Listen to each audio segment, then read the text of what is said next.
Hello everybody and welcome to a monumental day in Spreading the Love history. Not only are we spreading the love, not only are we giving you some juicy betting picks for this weekend's NFL games, but after what feels like, it must be close to a month of me and Ricky trying to keep this a secret now, we can officially announce that we are partnered with PointsBet. So Ricky, what does this mean for our loyal listeners in Philly and New Jersey?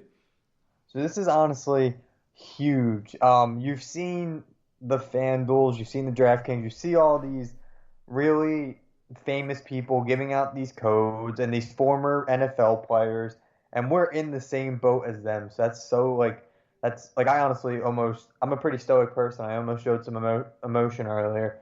But yeah, so if you just go on, and we'll put the link for the how to download or join PointsBet in the description and all. But if you go on and use the code BETPSN2, that will get you two risk-free bets up to $1,500, one risk-free fixed bet up to $500, and one risk-free points bet up to $1,000. So you basically get $1,500 of free money to play with in two bets combined. So that's super exciting if you just use the code BETPSN2 and join PointsBet through the link that we provide.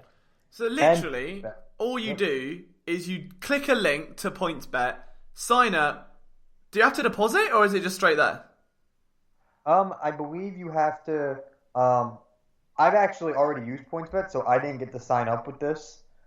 But I believe one of my friends actually told me that they deposited it, and then it gave him the credit after he deposited the money. Okay. So if you deposit any amount of money, you should get that credit for the risk-free bets. So you sign up through PointsBet, you deposit your money, you get $1,500 worth of free money to bet. There's no way it can go wrong. You can't lose it. Worst happens, the bets don't come in and you've lost money that doesn't exist. Best case, the money does come in and you've got money that didn't exist that now exists in your bank account for free.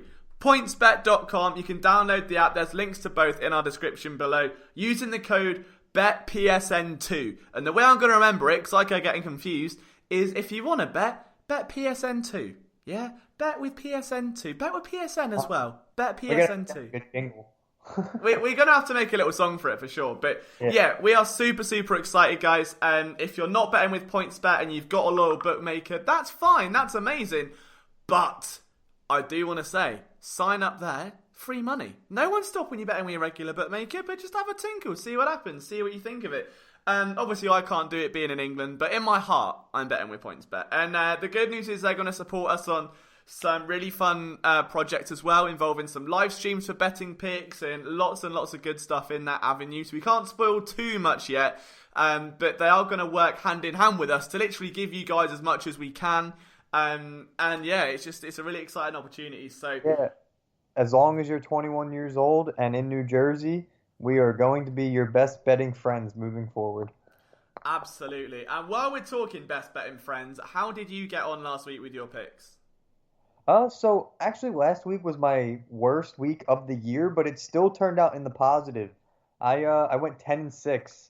That tied my lowest percentage for bets this year, which really isn't that bad. So I'm not really complaining. But yeah, it was a weird week. We saw some weird stuff happen. I think I tried to get a little too fancy, and I hope I'm not doing the same thing this week. But I'm pretty happy with this season so far. It's a lot better than I expected. Yeah, see, this was my best week betting, but I did the Liam parlay thing again. But this week I don't have to because payday, so I've got some bankroll to work with. But the thing is, I think I must have put an 8-fold accumulator on or a parlay, and 7 of them came in. So 7 of 8 in one bet, and then I had a treble where 2 of them came in. So I'm heartbroken because I could have been rolling around in a new Lamborghini, which, I could have just signed up to PointsBet and got it for free anyway. But I'm feeling hot. I hit every pick bar one, and the one pick that ruined me, I think, was the Bengals. Oh. Which, I said on the podcast as well, didn't I? I said on the podcast, I've got a feeling they'll keep it close, that they might upset and Joe Burrow. And then I think Cleveland very late on just put the dagger in my heart, and that was the end of it. But it was a fun outing nonetheless. I can't complain. Who was your dog of the week for last week, Ricky? I think I talked about this last week, but I really got to give it to Carson Wentz in that Thursday night game. Like I hope it's not showing too much of a homer there, but I feel like he's kind of hit that switch button. Like I'm not gonna sit here and say the Eagles are some good football team, but I think a lot of their success depends on him, which is quite obvious of a statement. I think kind of can go unsaid, but if he can turn it around, like I feel like there's a decent chance that, like I feel like if they don't win a division at this point, then it's kind of a failure, especially with what happened to Andy Dalton, unfortunately. But like if they don't, I think they could definitely steal a home playoff game. Like they could win that game, and Carson Wentz could finally stop getting the criticism. They had 0 playoff wins, yada yada. That's a whole different conversation for a different time. But I think that dog came out in him last week, and he's ready to turn the corner and show why he was the number 2 overall pick.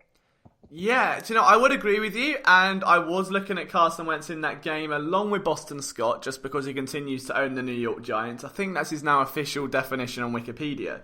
But I went with someone a little bit wildcard. I thought Kyler Murray, for me, I thought to step up in that game against Seattle. Oh, that was huge. It was the biggest game. Like, and for those, that was like a playoff level game, and there was still barely any. I don't think were there fans or like barely any, but it felt intense. Like it was the best game of football I'd seen in ages.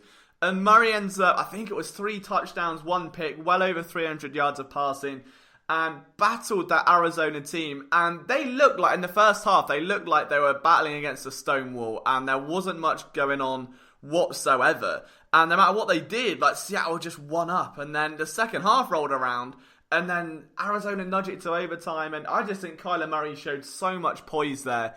And that was very much the game for me that goes, all right, this Arizona team, this is the real deal now. They can hang with Seattle. Now, yes, that Seattle defense is terrible, but there was that kind of magic. Like there are some times, that it factor you get with certain players where like that was it for me. That was I'm sold on Kyler. Like that was the one. Yeah, and honestly, I'm surprised I overlooked. Like I completely forgot about that game, and like because I actually fell asleep during it. But my girlfriend was actually watching it, and she doesn't really watch football, and she was even like, I got hooked into that game and stayed up all night watching it, and like, she was telling me like it was just a lot of fun to watch, which is surprising coming from her, and that pretty much agrees with everything you said. Like I would have to change my pick there because I completely forgot about that game. I don't know how I overlooked it when I was looking at the box scores and stuff, but yeah, it was a good one. Totally agree. Definitely wild. So talking of wild, then we're going to move on to our cheat or no cheat. And this is a part of the show where we do our best bets of the week and try and lure the other one into avoid and dropping their best bet and picking up our one instead. So I'm going to take the lead this time because I'm feeling very... Now, normally I get very... there are 2 or 3 that I like and I can't quite choose, and then I let you go, make sure you don't overlap with mine, and then I'll just take the other one. Whereas now, this is the first game in about 3 weeks I feel really, really confident in. And that's Green Bay, Minnesota. The line's -6 in favour of the Packers. And I know the spot doesn't exactly favour Green Bay because they do have to travel to face the Niners next week on a short week. So they could view this as sort of a foot off the gas moment. And I understand that consensus. But there's also the element of, well, why is this line so low? Like, to me, that should be much higher. Like, the Packers are flying. The Vikings are terrible. They just waved the white flag. They traded away Yannick Ngakoue. Daniel Hunter's on IR. They've got no pass rush. Like, why is that line so high? Or so low, even? And to me, I think it's because that they're coming off a bye. Dalvin Cook's back. And the Packers are without Aaron Jones. So I'm like, alright, well, Dalvin Cook, obviously they're just going to try and take the pressure off Cousins, run it down the throat, yada, yada, yada. Like, okay, fine. In my head, worst case scenario is that what? Packers take up a short possession score. Vikings then take up 7-8 minutes and either limited to a field goal or a score. Their defense is ranked 27th. They rank 29th in yards allowed per pass attempt. Aaron Rodgers has like 1,600 yards passing, 17 touchdowns and 2 picks. He's had one bad game all year. That was very much a fluke, and he proved that last week. Even with Dalvin Cook back, I don't care what Minnesota do. They can try and Tennessee it all they want and load up Dalvin Cook for, 60 carries. They can't keep up. I do not see a way, especially if the Packers get Lazard back, I cannot see a way that Minnesota offense keeps up. And it's no, detriment to Dalvin Cook here. It's just that defense is so bad that within 4 plays of just scoring, I think the Packers will be back in field goal territory. Yeah, and this stinks because this is supposed to be cheat or no cheat, and I had literally the same thing, but I had it at 6.5, but it's the same thing. I had the same pick, so I'll take a different route because I'll have to still try to convince you, because I do always pick 2, just like you said, in case we had the same one, but I'm obviously going to cheat if we have the same pick, so we can put that out there right now. But my other pick was actually the Cincinnati Bengals plus 2.5 first quarter against the Titans. So this is actually what I found unique, but I know the Titans had some COVID problems, so that's probably why. But this is the Titans' first road game in a month. And they had one dominant win this year, and the other games have been by a combined 6-point margin, I think it was. I'm awful at math, but I think I read that on a website somewhere. And the Titans have been close in games right from the opening kickoff. They've been a good team, there's no doubt, and I feel like I just still have trouble buying into the Titans for absolutely no reason at all. But the Titans have been losing after the first quarter in 3 of their 6 games, and they were tied 7-7 after the first quarter in another, and they allowed opponents to score almost 6 points in the first quarter this season. On the other hand, the Bengals started pretty strong in the first quarter, and in the past 2 games, they've led 7-3 and 14-0 after 1. So I was honestly pretty tempted to take the Bengals money line in this one. Not that I think they'll win the game per se, but I was tempted to take their money line in the first quarter. But I'm almost positive they'll keep it within 3, and I'm taking the Bengals plus 2.5 first quarter spread. See, I was thinking that, but to me I was looking at that game, and I can see where you're coming from. My worry is that I just think Derrick Henry's going to run all over them. And if the Bengals get the ball first and they get 3 and out, and then the Titans just take 8 minutes off the clock, and then the Bengals have to throw from behind, and then it's another quick possession that's out, and it takes them a while to settle in, I don't know if... there's something about that defense averaging over, 133 rushing yards per game, doesn't bode well. And that Derrick Henry's going to have a field day. That's a warning. So that's the only thing. If the Bengals get the ball second, and the Titans can script those first 10 plays, have the balance, whatever, and then can get from behind instantly, I think it's better. If they get the ball first and go out, and then the Titans just run it all over them, it's a different element, and that's basically a coin flip, right? It's literally a coin flip as to who gets the ball first. Yeah, I don't disagree, and I was honestly just kind of pulled that one out of my butt a little bit as one of my confident bets, because I was all for that Green Bay pick, which I'll save my description a little later because I also have another bet in that game, so this way we have something to talk about in that one.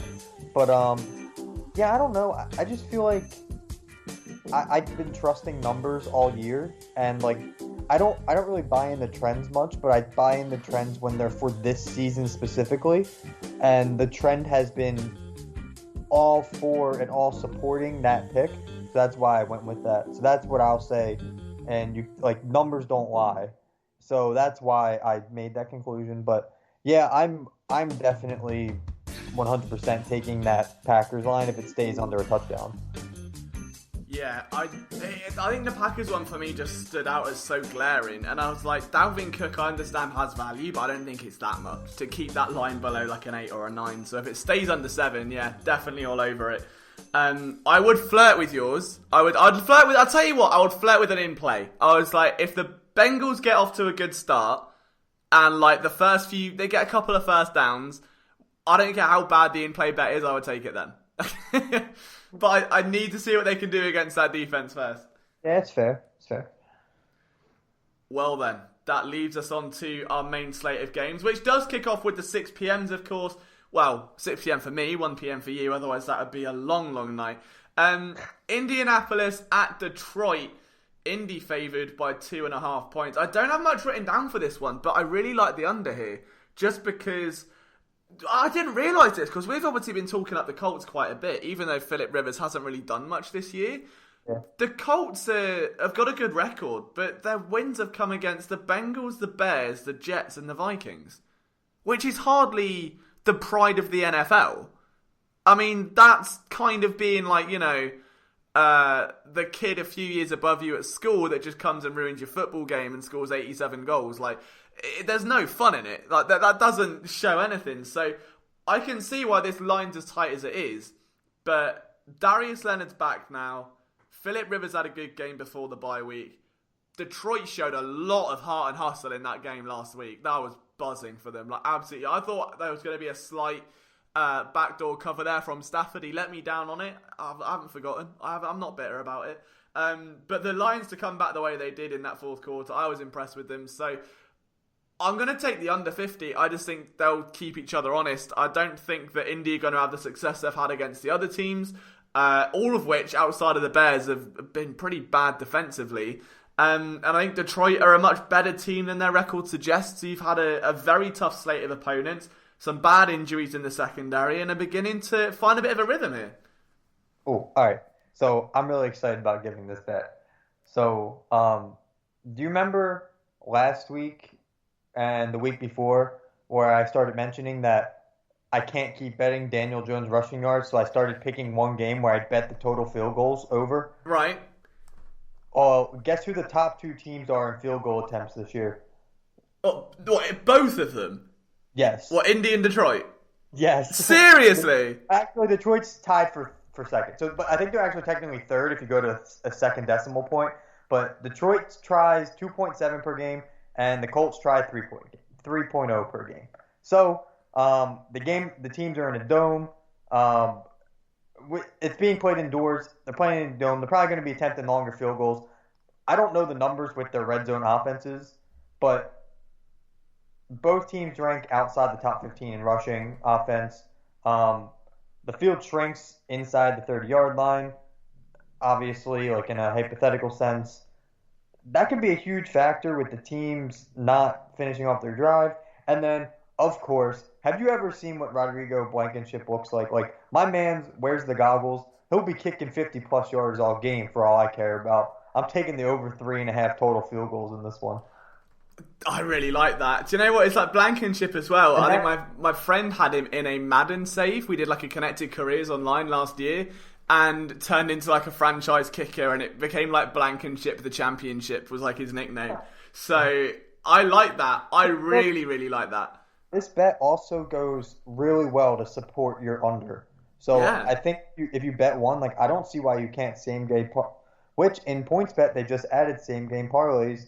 So there you go. Them and Flandor are the only two sportsbooks to allow same game parlays in America. So there you go. But you could same game parlay this with the under possibly, and I think you'd have a very good value bet in that. Yeah, no, I would 100% agree. On that note, really quickly, I'm just trying to take a look at, so red zone scores per game. I've dug up for the offenses. So we're looking for Detroit at 9th with 2.7, and okay. Indianapolis are 21st with 2. So that's in terms of touchdowns per game. It's very much on the whim, me trying to find this now. So I'll try and keep an eye on it. I'll bring it up a bit later. But red zone scoring attempts per game. Let's do that. So they've got, 4. They're getting to the red zone 4 times, second in the NFL. And Indianapolis are... Where are they? Can't even find them now. 11th. Okay, so it's near enough 4 a game. Yeah, so both of them... I agree with that. I think that's a very good... But bottom line, that's a good pick. Moving on then. This game, it's annoying me already. New England plus 3.5 at Buffalo. There's so many layers to this as well. Where's your head at looking at this one? So, this game, to me, had Bill Belichick complete anger-driven win, like, go all in for a win type feel to it. But I'm pretty confident that the Bills are a miles better football team, miles ahead better football team than the Patriots right now. But I never like touching these AFC East games because like even the worst Miami Dolphins team would have beaten the prime not Steelers, the prime Pittsburgh. Why can't I talk? The prime Patriots team, like years ago. Like it's happened numerous times. Like Miami was always due for a win against New England. So I never like touching these games because you literally never know. So I went in traditional Ricky fashion.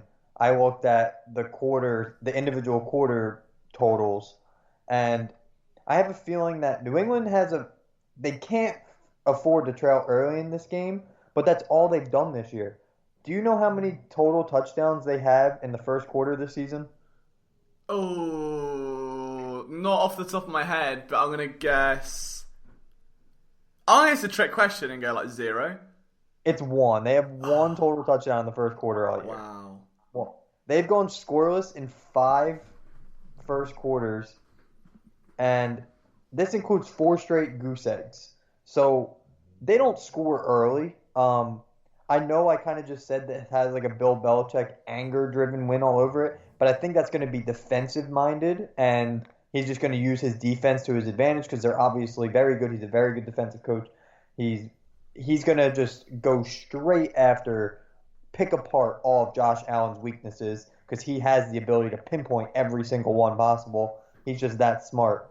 So I don't think the Patriots are going to be scoring in this game. The Bills also have been slow offensively in recent games. They only have 10 total first quarter points, but total within the last 3 games they've played.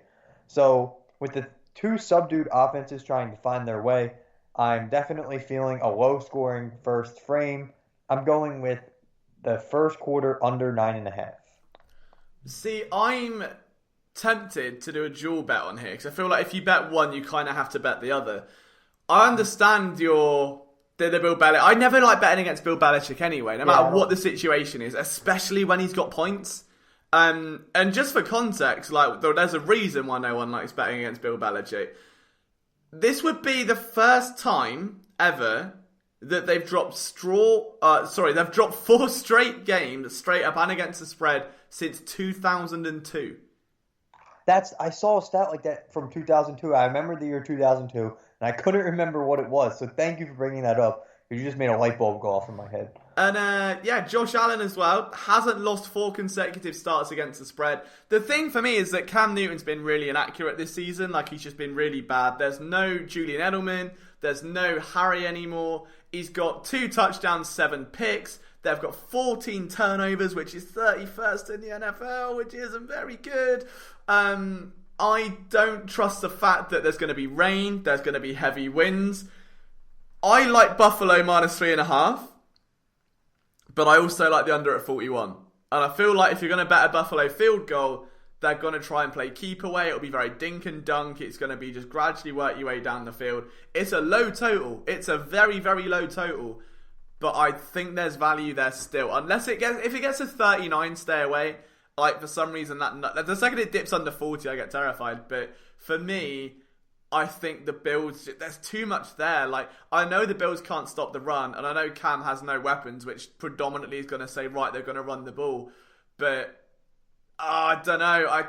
It's the Bills for me. I feel like it's got to be like, I trust Josh Allen more than I trust Cam Newton, which is a sentence I never thought I would ever say. No, yeah, I don't disagree with you whatsoever. I was just more scared of, not even so much that it's the Patriots and Bills, more that it's literally just the AFC East, and you literally never know. But logic 100% backs you. Like, I have nothing other that makes any type of sense to say to argue that because I agree with it, and literally just because it's the AFC East, I'm in a divisional game. Like, it's the part that gets me. But if I had no idea what divisions these teams played for, I would probably go. I wouldn't put the dog on the counter, but I'd get pretty close to it. Just bring him into the shop. Have a little look around. Yeah. Maybe give him a little treat. Alright, so we're going to move on to a game that's going to cause us a lot less stress, hopefully. I really, really like this game. It was very close to being a best bet for me. Las Vegas at Cleveland. The Browns favour by 2.5 points here. If I was to tell you, right, 2 passer ratings, one of them's with Odell Beckham, one of them's without. Right, 116.6 and 79.6. Which one's which? Oh, it is so funny. I know I'm ruining your moment here, but it's so funny because as that game was going on last week, I was at my buddy's house and he was like, my one friend is the biggest Baker and Browns hater in the entire world. Like, he hates him. So my other friend who supports Baker, like was a Baker fan in college, he's a huge college football guy, like antagonizes him. And he was literally like, his name's Joe. He's like, hey, Joe, guess what Baker's passer rating is with and without Odell? So it's funny you bring that up because Baker put on a clinic last week with like Donovan Peoples-Jones. But you were high on him this year, weren't you? Or somebody at PSN was. Yeah, I think there's been a few of us that have definitely got aboard the ship, yeah. Yeah, and he looked good. Like, and he had some, I forget who it was, but like he had some random tight end he was throwing to. And I mean, it was a good game. Like Baker played. He had what? He started the game like 0 for 5 and then didn't have an incompletion. For like 3 quarters or something, yeah. It was wild. Yeah. Like he just randomly caught fire. The dog of the week. I forgot about him too. Like that was crazy. Yeah, but, I mean, it was against the Bengals defense, but it was the way it happened. Like there's something about Baker Mayfield when he gets hot. Swagger to him. Yeah, when he gets hot and he really heats up, there is just this element of like, it's over. Like, we're staying away now. Like, let's just close our eyes and hope for the best because he's dangerous. And let's, just to reference that old presser, when Baker's feeling dangerous, I don't think there are many people that can stop him. Yeah, it's funny you say that because I literally was planning on wearing that shirt tomorrow. It says I woke up feeling dangerous. But yeah, he's just literally the more talented Johnny Manziel. Like, that's the way I put it. Like, he's just... Like, they have that same, like, swag to them. I hate using that word, but, like, swag to them. But, yeah, I mean, I told you before, I may have even said it when we were recording, like, I haven't picked a spread this week on any of my best bets, but I kind of have a feeling of where your bet is. So if I come out and go, Vegas plus 2.5. No, yeah, mine's 100% the Browns. Now, I think that both teams are going to run the ball heavily. Just given that the weather situation isn't looking fantastic. But the Raiders' defense is last in the NFL in points allowed per drive, which is not good. That's never, ever a good stat to be a part of.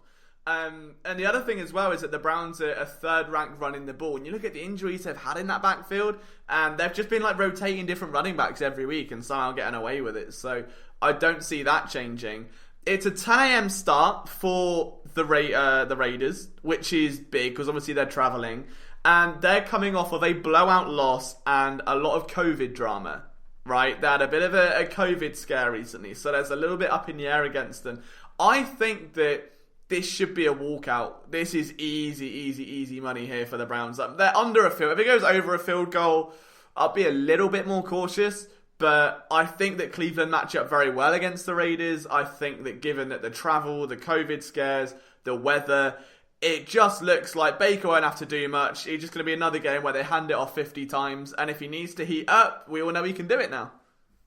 Yeah, so I'm with you there, not disagreeing whatsoever. I took a little bit of a different route because I mean, there's always good value in betting a spread because it's usually like minus 110 or minus 105, something like that. But I was looking for something a little different just because I was trying to spice things up this week. I feel like I've had a good week. I'm trying to find some spiciness. So the Browns actually, in their games they've played, they average nearly 9 total touchdowns a game with like them and their opponent. And they've only had one game that went under 6 touchdowns. 3 of their 7 games had a total of 8 or more touchdowns this year, and that's going to both their defense and their defense struggling and their offense doing well. And the Raiders, on the other hand, also have yet to see less than 5 touchdowns combined in a game, and they average 7.2 touchdowns combined per game with their opponent.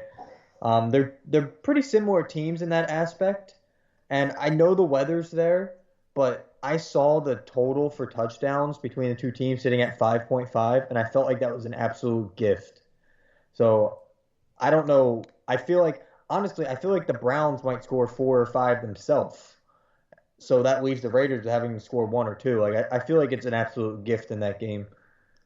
Yeah, no, I agree with that. I think, yeah, there's definitely some value to have here. And when you look at that performance last week, 100% backs up what you're saying there. Yeah, I'm not sure how bad the weather's supposed to be, but assuming it's just not like I don't even. Is it supposed to snow? Like I don't even know. I know it's But meant to be windy and rainy, but I think that's just the consensus across America yeah, by the sounds of it. yeah, that's this entire day for me. It's just been dark and rainy, but um, but yeah, I don't. If it's pouring, like if you actually look at the forecast and it's supposed to like downpour, obviously I wouldn't take that. But if it's just like some casual wind, casual rain, like Cleveland's not like on a coast, so I don't know why it would be as bad as it would be where I'm at, and it really wasn't as bad as where I'm at. So I think it'd be okay. Yeah, one thing that's not okay, though, is trying to evaluate this next spread. I don't Jets. like it. You know which game I'm talking about straight out. Like, the second I mentioned it, New York Jets at Kansas, nearly 20 points. It's 19.5 at the moment. Oh, is it even worth it? No, I really don't think like honestly, the fact that Vegas made this a spread is so disrespectful. Like just like that says everything you have to say about the Jets. They're dead last in total yards, passing yards, and points scored. Their defense isn't nearly as bad, but they're still a bottom 10 defense in terms of total yards, passing yards, and points allowed. They're not going to have Jamison Crowder. They're not going to have Rashad Perriman. I don't like and this is not a knock on Sam Darnold. Like I really don't think I just think he's in a bad situation. But it's just look at Kansas City last week. Like they cruised to an easy win over Denver, and they got outplayed offensively. And you can't say that much for that team. They don't get outplayed offensively, and they did, and they still won by nearly 30 points. Like I don't know. I don't know if you're gonna pick one, like, and you're looking at like recency bias. Like the Jets didn't look that bad against the Bills for in the first half last week, but then I think they only had like 4 total yards in the second half. So there goes that. Kansas City, I didn't want to touch that spread because it's so big, but I can honestly see Kansas City winning by 3 touchdowns. Like it's kind of sad, but Yeah. if you're gonna ask me my best bet, I would say the Chiefs are going to score in every quarter. They've scored in 25 of the 30 quarters they've played this year. And the Bills looked awful last week, but they still even managed to score 3 or 4 quarters against the Jets. Through 28 quarters this year for the Jets, their opponents have scored in 25 of them, and 4 of the 7 opponents have scored in every quarter. Wow. So everything's kind of lining up for Patrick Mahomes and the Chiefs to have a field day. Even if they go up big and start running the ball, I'm going to assume they're going to be kicking some field goals or something because they're going to continue advancing the ball. There's no doubt about it. And this is actually one of the only plus money plays that you can find in this entire game for the Chiefs. I'll tell you what, as well, while we're on that note, and you just mentioned running the ball, really quick, sorry to interject. No, you're good. There's a bit of a wild card, and I'm not sure if you've spotted it yet with this game. Is it Le'Veon? It is a former team that signed to a massive deal, couldn't get used. I put that 2 and 2 together. Yeah, he's angry, he's fuming, not happy. Signs with the Chiefs, and a week later he gets to play the team that have disrespected him, that traded him away, that traded away Adams, that made all these. Adam Gase comes out and said it's not my fault, I didn't use him properly. I think that they might preserve Clyde Edwards-Helaire, just let Le'Veon Bell run riot, and just prove, hey, it turns out it wasn't me, you are just terrible, and now I am on a very good deal with the Chiefs, and I just can't, I could see that happening. Yeah, I'm with you there. Did you touch the spread in this one? If I was forced to, gun to my head, I'd probably pick the Chiefs. But that's purely because I've played the Jets like 3 times this year thinking they won't be that bad, and they've always been worse than that bad. So, I'm not making the mistake again. We'll move on, though, to another game that is literally a gun-to-head pick. Like, it's not one I liked picking here. Rams at Dolphins. Rams favoured by 3.5. Obviously, the big storyline here, Ryan Fitzpatrick's team no more. The Dolphins went into the bye and they handed the team over to Tua.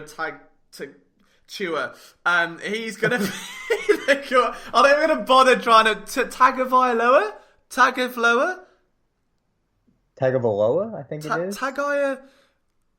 Tua. Anyway, it's his team. And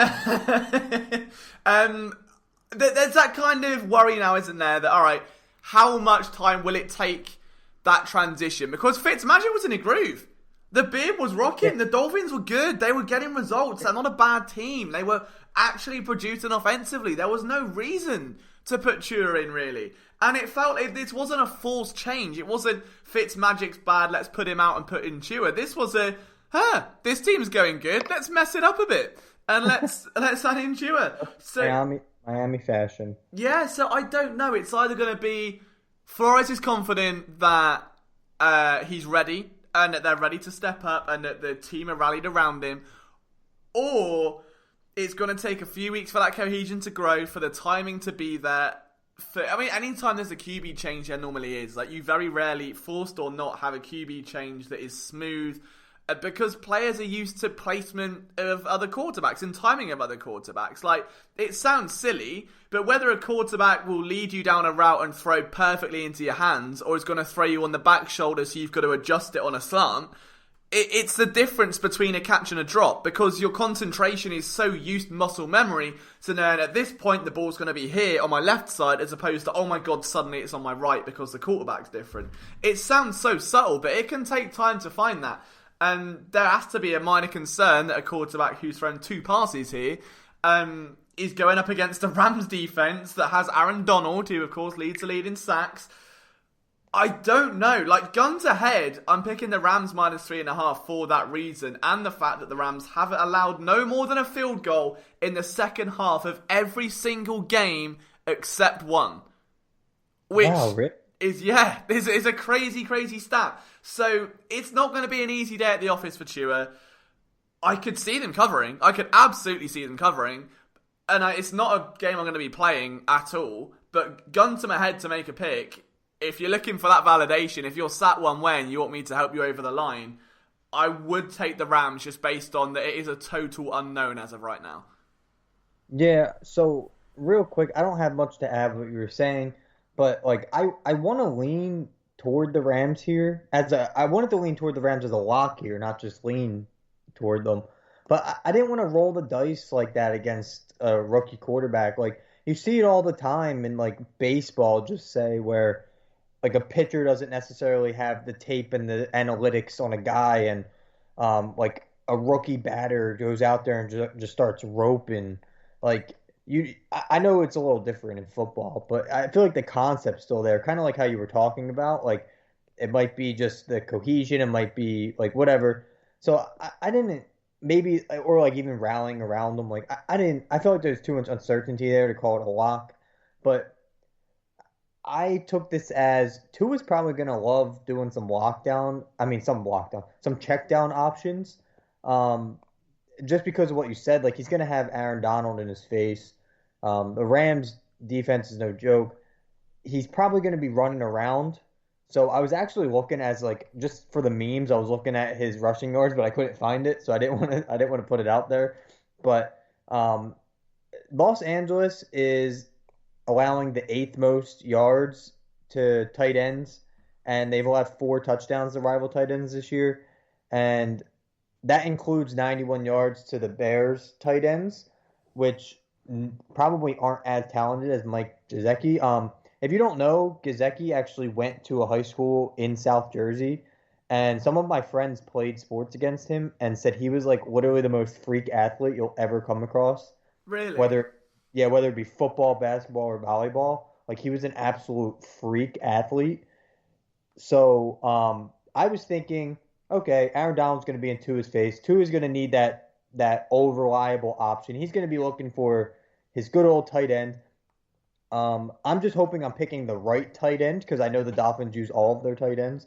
So I'm taking Gesicki over 33 and a half receiving yards.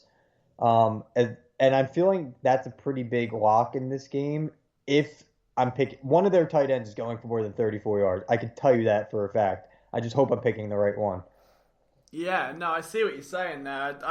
It's weird, isn't it, with stuff like that? Because it is, again, one of those coin flip situations. But Yeah. I could understand it. And especially, you've got to think of it as well, that is Gesicki going to come out and be in training camp working with Tua with the twos or the ones? And if it was more in the summer with the twos and he was behind, and like you said, in that coin flip situation, he's already got that cohesion with Tua, having that safety blanket for a rookie quarterback helps a lot. Like knowing you can go to a guy over the middle every guy's got that go-to. Travis Fulgham's become it for the Eagles.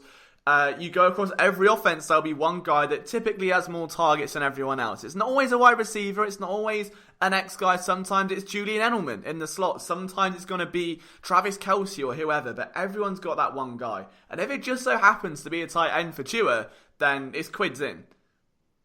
Yeah, I'm with you there.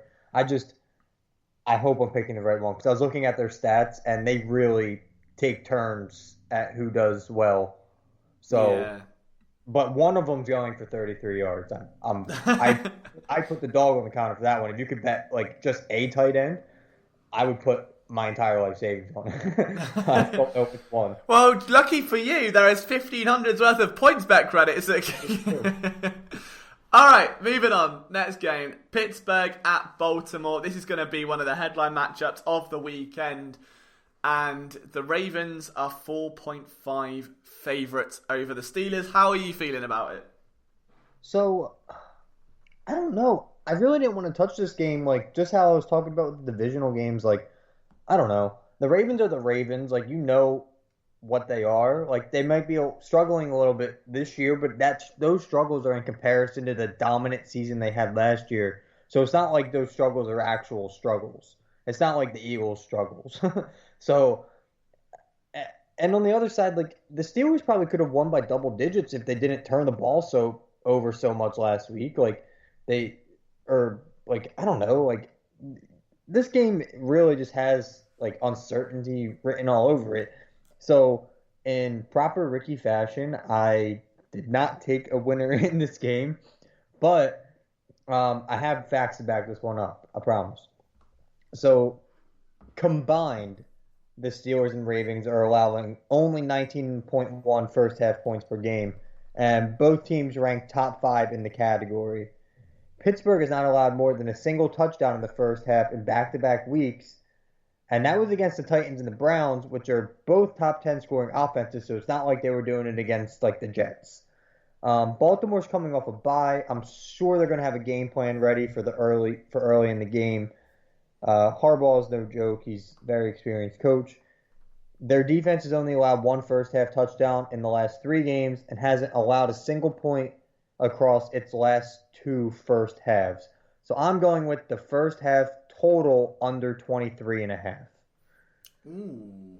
I could see that as well because, I mean, just to back that up, the Ravens ranked 31st in passing and 3rd in rushing. So if you're going to predict against the Steelers with that secondary and you've got someone like Minka Fitzpatrick roaming around, that realistically they're going to try and run the ball or be, very option based and like they always are to try and catch defenses off guard. But the Steelers are allowing 68 yards on the ground per game, which that's insane. Is ridiculous. Like, it's so good. So you've got a team that can't pass the ball but ranked 3rd in rushing against it. So if the top rush defense cancel each other out, then you've got to pass. I'm with you on that first quarter. Like, I can't see a rhythm being built up. But for me, this is all about defense. Like, the Steelers have a really, really, really strong defense. They're 2nd in the league in yards per rush. They'll slow down Baltimore on the ground. That's all they've got to do. Slow them down. Let the offense do the rest of the heavy lifting. And then force Lamar Jackson to throw. Because as incredible as he was last year, like we've said, like you have a year of tape on someone, you begin to catch up and you work out their tendencies. It happened with Dak Prescott, it happened with Josh Allen, it happened with Mitch Trubisky, it happened with Carson Wentz, that eventually you begin to slow down a little bit and teams work out how to stop you. So I think for me that the money is you're getting a Steelers defense that's that good and a field goal and extra change. I find it really hard not to back that. Yeah, I don't disagree with you at all. Like, I didn't really put it in perspective. I was kind of I just hate betting scared, and I personally felt scared. I hate betting divisional games, so that's where my fear comes from. And it's very irrational, so like that should go as a grain of salt for most people. So I'm with you there. Like, I totally see the Steelers staying. And like the best part is when a team like the Steelers is getting points, if you want to like alt spread it or tease it or something, like honestly, I would tease the Steelers with the Eagles. Like make the Steelers +10 and the Eagles -3, or even do a 7-point teaser and do the Steelers +11 and the Eagles -2.5. Like that would be the easiest money you could collect. Yeah, no, I agree with that. I think that'd be a really good idea. Yeah, I'd play that. I'm just trying to think about it in my head. I'd definitely play that. Another team I might add to it, though, are the Chargers. I think they are a dangerous, dangerous team. They're playing against the Denver Broncos this week. They're favored by a field goal. Let me just put this into perspective, okay? Justin Herbert has 12 touchdowns, 3 interceptions, and 1,500 yards. Already. And it feels like he stepped on the field yesterday. Like he's legit. I'm 100% behind that sentiment. It's unreal. Like I think a lot of people are having to kind of revisit their like draft takes on Justin Herbert now because they really don't know. Like I felt like at Oregon, maybe it was a supporting cast, maybe it was a scheme, but everyone was so low on him. And now, through 5 games, he has 1,500 yards. So for perspective, he's two games behind Aaron Rodgers, who has 1,600 yards, 17 touchdowns, 2 picks. He's had 5 games and in 3 of them thrown over 300 yards. It's unreal. He's on absolute fire right now. Drew Lock, meanwhile, 1 touchdown, 4 interceptions. The Broncos have got a defense and not much else. I think the Chargers... The Broncos do not have what it takes to keep up with Justin Herbert if he heaps up. Because he has just been ridiculous. Yeah, I'm with you there. I 100% think the Chargers will cover here. I don't really have many stats to add to what you said because you pretty much covered everything I had.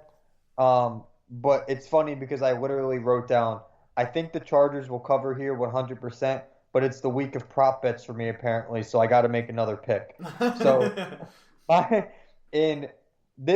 if I could pick one bet to define my entire life, it would be a quarterback's rushing yards. And I actually took Justin Herbert's over 15.5 rushing yards here. Denver has allowed 170 yards on the ground, which is 6th most in the NFL, and 3 rushing touchdowns to quarterbacks. But like I said, Chargers with the spread covering here, I feel is pretty obvious, which is never good, but I feel like it's pretty obvious. But in a prop sense as well, something a little extra. Justin Herbert over 15.5 rushing yards. Anything Justin Herbert, I think I'd be on this week. I mean, just again looking at that game log, I gave that stat then about 3 games having 300 yards out of 5. He had 290 against the Bucs. And it's like, that's the Bucs. That's like the standard of NFL defense that we're talking about now. And he's not exactly played bad teams. The Chiefs overtime loss, that was his coming out party. The Panthers getting better with Teddy at the time. Bucs speak for themselves. Took the Saints to overtime and they dismantled the Jags as expected. Like, in his last 3 games, 10 touchdowns, 1 pick. Like, there's no way the Broncos keep it. I don't know why that spread's so low. Actually, I do. Are they on the road? Yes, they are. It's probably the altitude and the weather. Still take the Chargers anyway. Don't worry about that. I'm going against the Liam weather logic here. I'm going with the Chargers -3. It's one of the best bets. Moving on. New Orleans -4.5 against Chicago. That's an interesting one. Yeah.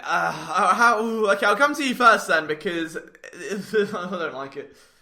Yeah, I actually didn't have a bet in this game that normally I'm pretty excited about most things and I get excited and this is one of the only times I show emotion is when I'm talking about betting. But this game is kind of just eh. Something I found really interesting was that the under is 21-8 in the Bears' last 29 games as underdogs. Hmm. The Bears really hurt me last week. I needed them just to literally not lose by 13. And Nick Foles kept turning the ball over in the red zone. And as much as I loved that man, I was about to freak out on my TV. But the Bears are allowing 4.6 yards per carry to opposing running backs over the past 3 games. And they got rolled for a 161 on 34 rushes against the Rams. And that's where you can kind of insert Alvin Kamara. If the wind is going to be as bad as it is, I think the Saints will rely on Kamara for handoffs and short passes. I haven't seen I couldn't find his prop anywhere, but I know last week it was sitting in the 60s, and usually they don't vary that much on a week-by-week basis. So I would imagine his rushing yards is probably in the 60s. I would bet that his over for rushing probably hits. I don't. My brain and heart are telling me that New Orleans should win this game by 4, but I don't know if I'm confident enough in any of the things I'm saying right now. But if I had to pick, I'd probably take Kamara's over rushing yards. Yeah, it's. Well, Mac, I don't know. I don't know. It's okay. I would be cautious purely because they face a run defense that ranks 4th in DVOA. That's the thing. That's why I didn't like anything in this game, and I forced a pick. That was a forced pick. Yeah. So general consensus: don't bet this game. Unless you're a real, you need to bet and you need the adrenaline hit or a dopamine, and you don't want to play blackjack because the servers are down, and this is the only option you have left. Outside of rolling a dice and being betting your brother, I'll bet you $10 it lands on a 3. Then go with Ricky's bet. But the Saints are 8-1 in their last 9 road games against the spread. The Bears are without Allen Robinson. I think as much as I love Nick Foles, you don't know what you're getting on a weekly basis. He's either Super Bowl Nick or he is just Nick, and there's no kind of in between. So yeah, I'd like to think the Saints can run away with this, but against that Bears defense, put it this way: if the Bears defense or their special teams unit don't score a touchdown, I can't see Chicago staying in this matchup. They need that boost. If the Bears can get a pick six, if they can get a turnover, a fumble, whatever it might be, a safety, anything to inject some life, fair enough, there's going to be a game. But there are no skill position players on that Bears offense. I don't see them making enough ground on their own without that extra boost. So, yeah, I would say stay away. If you're forcing a pick, I would lean New Orleans. Yeah, but I also would in a wild weather game. I would like Chicago's defense in a wild weather game, especially at home. But can you really trust him? I don't know. Yeah, let's just move on because I don't like it. All right, San Francisco at Seattle. Seahawks are 3-point favorites. Oh, this is tricky. This is tricky because I hate betting against Russell Wilson. I despise betting against Russell Wilson, and I love the Seahawks, but I don't know what's going on defense. They're allowing nearly 500 yards a game. It's at 479 right now. Garoppolo's back. He looks good. You've got Kittle looking okay. I know there are still some injuries to be dealing with, but on the road, Jimmy G looking okay. The Niners have had a much better uptick in form. I think they've got enough to keep it close in a matchup where both teams know each other very well by now.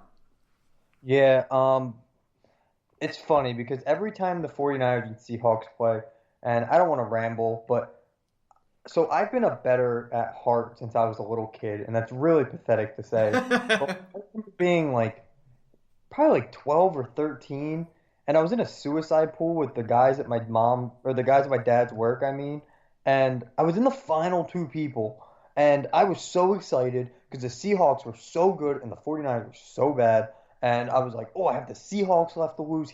Yes, left to use. He doesn't. This is gonna be the week I finally win all the money, and that was the freaking game where the Rams faked a punt in their own on their own 10-yard line, and they converted it. And they won the game because of that. I don't know if you remember that, but I remember that. It goes through my nightmares, that freaking thing, because I lost like $500, and that's like a bazillion dollars as a 13-year-old. But that's beside the point.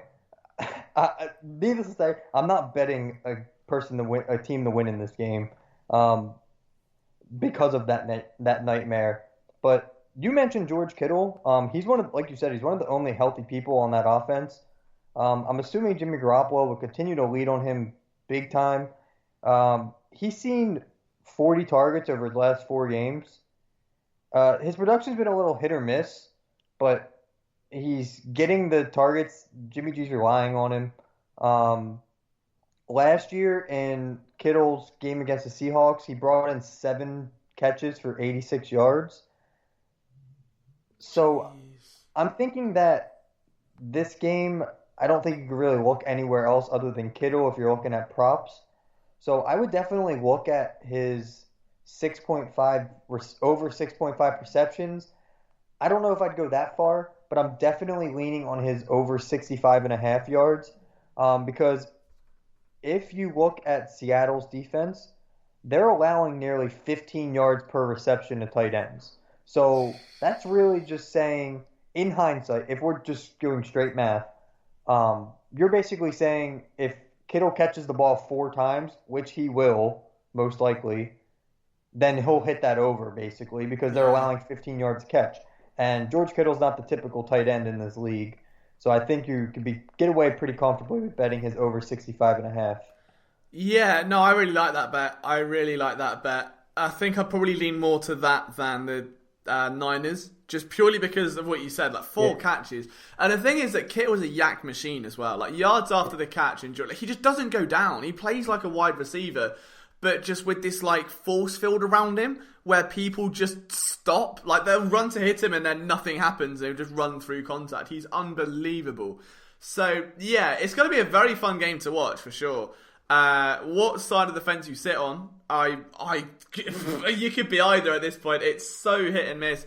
But I think anything like Kittle based is pretty much a home run, especially when the defense is looking that bad. They're not going to fix it overnight. Other thing to bear in mind is the Niners will be on a short week, which could play into a bit as well, that they might want to let off again a little bit, but they're at home for it, so I don't know. I would say George Kittle bet or probably look elsewhere. And that brings us to our penultimate game of the show. Dallas at Philadelphia, and the Eagles are -11. That line moved to 11? Yeah. Jesus Lord. I saw it at 9.5. Yeah, it's been a big night. I think it's going to get worse as well. I mean, so we're recording this Friday night. The pod will probably be up, Saturday morning or very late tonight. What did I miss? I can't see that. This could hit 14, I think. What the heck did I miss? Did they officially announce DiNucci starting? I thought that was obvious. Like, what? It's the public, though, isn't it? I think. So they might be holding out hope to see if, towards the trade deadline they get something. I guess I follow Eagle-specific people, so I'm going to see that. Yeah. Okay. That was me being ignorant for a second. but like, what the heck? Oh, my God. I can't. Yeah, I don't know. I think the Eagles win this game comfortably. The Cowboys are 0-7. They're down to bend the knee at quarterback, which is fine. But with no offensive line, I think the pass rush does well. The Cowboys are allowing, I think it's 278 rushing yards a game or something like that. Ridiculous. Let me find it. But it's a lot. It's a lot, whatever it is. They lead the league in rushing yards per game. So overall, I would say back the Eagles, but I'd probably tease them down, and I'm no way taking them at that point. Yeah, I was honestly so I don't know if you've seen the Ben DiNucci memes on TikTok, but they're actually kind of funny. They're like the Trace McSorley ones, but pretty funny. So I was thinking to myself, I'll bet something that's like a meme in this game. I want to find something really weird. So I did some really basically put it this way. I brought up the analytics. Oh, So they're really not that deep of analytics, but they're analytics. So Carson Wentz, he may not be slinging the ball as efficiently as he wants or as we want him to be, but he throws the ball a lot. Miles Sanders still isn't playing. Um, Wentz is actually averaging 40 pass attempts a game, and he's thrown at least 35 in 6 of the 7 games this year. And it's really weird because I saw his over for pass attempts sitting at 34 and a half. So I was thinking to myself, okay, maybe Vegas is expecting them to go up early and then they run the ball. yeah. But I don't know if that's like the case. Like if you're worried about a negative game script because of those pass attempts, like keep in mind he threw 43 passes last week in a win and 47 passes against the Bengals and 40 passes against Washington and they led until the fourth quarter in that game. I don't know the breakdown by quarter, but I don't think the ball is going to be taken out of his hands. No. And if I could pick any team in the league to make a 7th-round pick from James Madison look like the next coming of Jesus, I can guarantee be the Eagles. It will be the Eagles. I guarantee you. I'm pretty sure Carson Wentz is not getting the ball taken out of his hands. Yeah, So, especially with no Miles Sanders as well. There's no Sanders. There's no line. I mean, Lane Johnson was a full participant at practice, so he could be back. But you've got Jason Peters back at left tackle, which is a dumbass decision. Like, you're taking my Lata out for JP. I hate that. So that could be a whole conversation. I don't ever want it to get to the point where fans end up with a really bad distaste for Jason Peters because he refuses to go away and keeps demanding more money for stupid stuff. But it's getting to that point, and I don't know, man. He struggled those first couple of weeks. He really struggled, and it's so basically the whole offensive line is a mess. And if Lane Johnson, who clearly isn't 100% and has been in and out with an ankle injury because he refuses to get it sorted properly until it's the off season, if he comes up against DeMarcus Lawrence and struggles, and on the other side Jason Peters goes down, and then Lane Johnson goes down, then what are you gonna do? So I have no idea. I don't trust the Eagles minus 11, but I would probably look at, like, if you could take overall rushing yards for a team, bet the over on the Eagles and just give like Carson Wentz rushing yards over 30. Do a Ricky pick. Because he's been rushing the ball a lot recently. Yeah, he has. He's not afraid to. And I actually want to bring something up real quick. And I know like you're probably tired because I know it's kind of late right now, but I heard something really interesting the other day, and I forget who it was that brought this up in an interview on the radio, but they were talking about why Carson Wentz actually runs the ball so much and like looks like he's almost doing too much at times.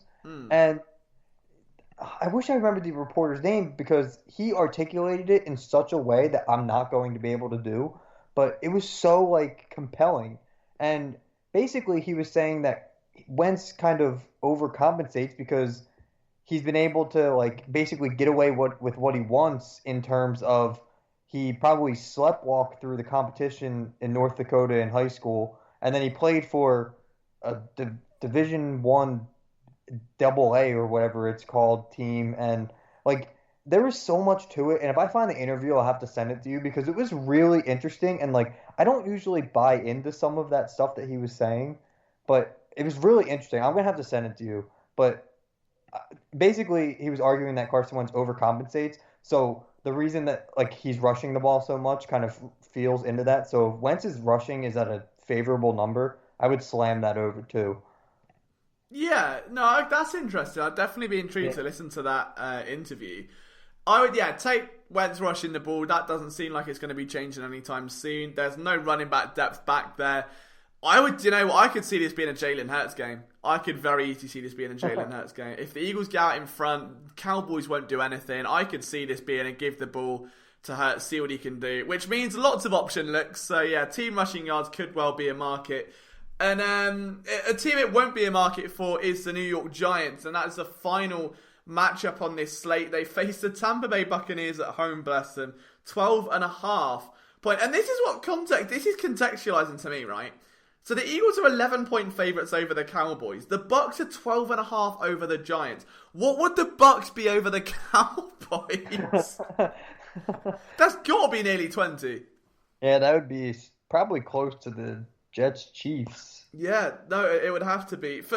Oddly though, I feel really confident in this. I think the Bucks, they've scored 28 in 4 of their last 5 games. The Giants' offense is 30th in DVOA. It's 31st in points per drive. And the team leading defense in DVOA by a country mile, as in it looks like they're playing in a totally different realm, is the Tampa Bay Buccaneers. And they're second in points per drive. So it's a total contrast. That's night and day as it gets. I can't see that the Giants doing anything there. Yeah, I'm with you. As much as it kind of pains me to say it, and I honestly don't know why it pains me, but maybe just because it's Tom Brady. But the Bucks are probably the best team in football, honestly. I know that's a pretty arguable statement, but there's a lot of evidence to back that up. But with that said, though, it's always tough to mess with high spreads. But on the other hand, I know I'm literally playing devil's advocate with myself right now, but the Giants' season was kind of encapsulated with that Daniel Jones stumble when he had his end zone in front of him. Oh my God. But what do I say? That was the over in rushing yards. That's all you get. That's all you need. It doesn't matter whether he stumbles or makes the end zone or not. The bet cashed. I think this is the week where I do not bet Daniel Jones rushing yards. I think you'd be smart. It's a very sad day, but I think it would be really dumb on my part because it's going to be really high. It's going to be probably like 30, and he's not going to get 30 yards unless there's some random and stupid defensive breakdown or something really stupid. He's not going to get 30 rushing yards. I don't think. I don't even think he's going to have much time to think.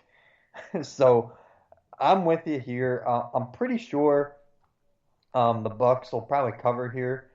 And I was actually looking at I was toying with the under a little bit. I was flirting with it, but I was I don't know. The reason I was looking at the under is because I don't think the Giants really have any chance to score much at all. So that's why I was 47. You're kind of banking on if you break down the numbers, Vegas is thinking this is going to be a 35-12 game or something like that. I'm awful with math, but that's what they're basically saying. They're basically saying the Giants are giving, yeah. So I don't know. I don't know if that's going to happen. I think the Bucks will get out to an early lead and kind of just run the clock down. So I took the Bucks covering, but I also took in proper rookie fashion to end things off. I took the Giants over 1.5 total field goals. They had the second worst red zone offense in the league. They scored a touchdown on just a third of their trips inside the 20-yard line or whatever it is. That's some analytics. I had to do some studying there. Jeez. But that's not ideal for New York, but that does mean plenty of action for Graham Gano, who is nearly perfect on field goals this year and has a 55-yard kick. So they know he has the distance if they can't get anywhere deep. He didn't miss a field goal last week. He converted at least 2 field goals in the previous 5 games. I would look for the Bucks and their 11th ranked red zone defense to really shut down the Giants. And I'm just really banking on Daniel Jones getting past half field twice and Graham Gano just kicking the field goals and that probably being the only points they score. So yeah, I would be in 100% agreement with that. There's no way. I say this now, I guarantee the Giants come and pull some ridiculous upset or something, but I just cannot see this being even remotely close. It will be like an Alabama v some random cupcake opponent level blowout. So, not holding my hopes high. I think that the Bucks will be smart money if you do want to bet that game. There's a nice opportunity here for some parlays. If you go back and look at arguably Green Bay, Cleveland, maybe the Steelers if you want to get risky, the Saints, the Niners maybe, the Eagles, the Bucks. There's a lot of teams here you could mix and match and probably make some decent bankroll off of. Yeah, I'm with you there. See, I scare myself because anytime I see a number that seems incredibly obvious, I usually stay away, even if it hits, because like I feel like I'd rather not bet an obvious than lose on an obvious because then I just feel stupid. Yeah. So, but I'm with you there. Like, there's some great opportunity to make money this week.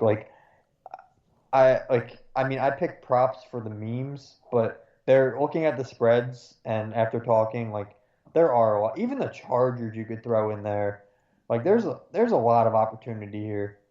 Yeah, definitely so. And on that note, the best way to make the most of this NFL game weekend, if you're not already, sign up to PointsBet using our links in the description with the code BetPSN2. Remember, right? Like BetPSN2. Why not BetPSN2? That's the way to remember it. And you will get 2 free bets up to a $1,500 value, which is ridiculous. Like, put it this way. In England, you sign up to a website and it's £50 free bet when you deposit £50. Which means you deposit 50 quid, then you bet 50 quid, you probably lose that 50 quid, you get 50 quid back, and that's it. 1,500, you don't have to do anything for this, it's just free money, it just exists. So go make the most of it, because I would be biting my own arm off if I could. I'm going to download a VPN, just to sign up and do it. It's unbelievable. So pointsbet.com, code BetPSN2, and just enjoy your weekend, guys. Also remember, make sure you're over 21 years old to gamble responsibly. When the fun stops, stop, they say in England. Do not chase your losses, because that is not a vibe. Be responsible. But is there anything else you want to add, Ricky, on this very celebratory day? Honestly, the only thing I have to add is just to follow the new account on Twitter. We're so close to 50 followers. The Twitter account is STL_PSN. We're going to be working with PointsBet very closely to have a lot more promos going out. Hopefully, we'll have some of our own bets put on their app very soon. So be on the lookout for that. Super exciting stuff. So definitely want to follow us on Twitter to stay up to date with all of the most recent promos that we have going. Yeah, we'll try and spam those links out as much as we can, guys, as well, to make sure you're getting the max value if you do miss it. But BetPSN2, from myself, Liam Jenkins, from my absolutely wonderful co-host, massive shout to Ricky as well for being almost the mastermind behind all of this and putting it together. Ricky Amendeo, absolute heroic performance in terms of decoding the Matrix as always. We will see you soon. Best of luck this weekend with your bets, and enjoy your weekend. See you guys.